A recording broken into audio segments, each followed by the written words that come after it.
This production is brought to you by Red Brick Media. Assalamu alaikum wa rahmatullahi wa barakatuh. Bismillah walhamdulillah wa salatu wa salam ala rasulillah wa ala alihi wa sahbihi wa man walah wa sallama tasliman kathira amma ba'd. Welcome to episode 14 of Quran Bites. Today's dua is from one of the most beautiful surahs of the Quran and one of the surahs that everyone loves to recite and loves to hear its recitation.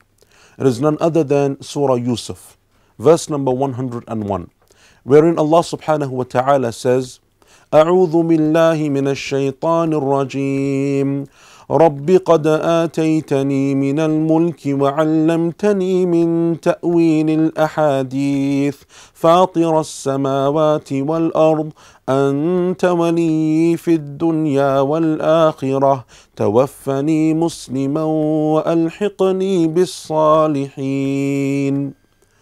Allah subhanahu wa ta'ala mentions the dua that Yusuf alayhi salam made. Now everyone knows the story of Yusuf alayhi salam, the difficulties and hardships that he faced. As a young child, he was disowned by his own brothers and he was left for dead at the bottom of a well.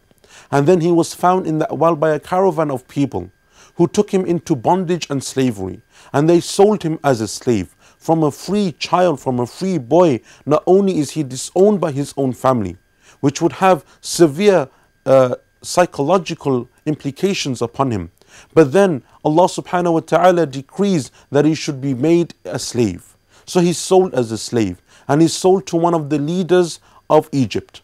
And in his household, the wife of that leader, she becomes infatuated by him. And so she orders him to do that which displeases Allah. But he refuses, and because of that refusal he is made to enter into prison.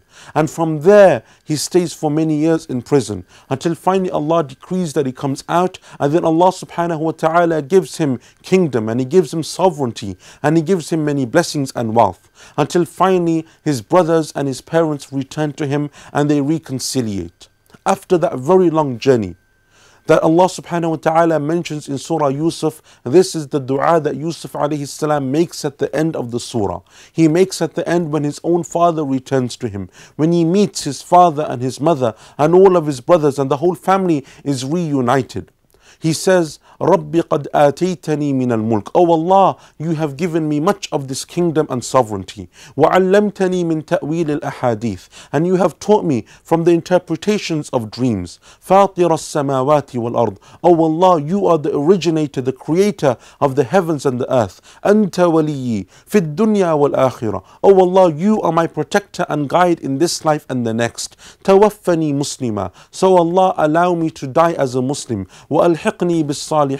And let me be rejoined with the group of the righteous. In this dua, look at how Yusuf alayhi salam is coming close to Allah subhanahu wa ta'ala. He is acknowledging the blessings of Allah subhanahu wa ta'ala. And this is from the etiquettes of dua, that you always look at the positive side, that you hope good from Allah subhanahu wa ta'ala irrespective of the difficulties and the hardships. Yusuf alayhi salam doesn't make dua to Allah by saying, oh Allah, I went through so many difficulties, my family disowned me, I was left for dead, I was made into a slave, I was bought and sold, I was put into prison, so oh Allah, now help me. Oh Allah, oh Allah, give me all of these blessings because of these hardships. No. When he wants something good, he mentions the good.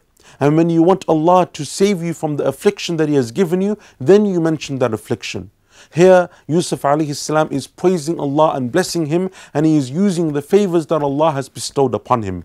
The wealth that he has, the sovereignty and kingdom that now he possesses, the fact that he can interpret dreams, which is a blessing from Allah subhanahu wa ta'ala and a miracle that Allah gave to him.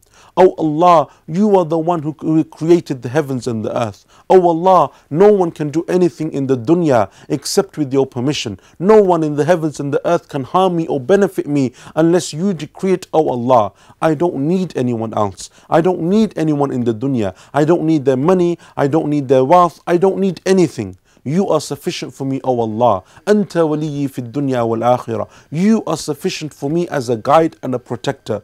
Doesn't matter what the situation is. Doesn't matter how bad it is. Doesn't matter if my own family disown me. If I'm made a slave. If I enter into prison. Oh Allah, you are my protector. You are sufficient for me in this life and the next. So what is the dua that he wants to make? What is the dua that he does make? And the one that we should be making as well. Oh Allah, tawaffani muslima. Allow me to die in a state of Islam. As the Prophet ﷺ said, people will be resurrected according to the way that they died, based upon their final actions. So he is asking Allah for a good ending. Oh Allah, allow me to die in the state of Islam. And then, oh Allah, when you resurrect me, join me in the companionship of the righteous and of the pious. This is the dua that Yusuf alayhi salam made despite all of the difficulties that he underwent through his life. So what about me and you when we enjoy so many of the blessings and favors of Allah? Jazakumullahu khairan. Wassalamu alaikum wa rahmatullahi wa barakatuh.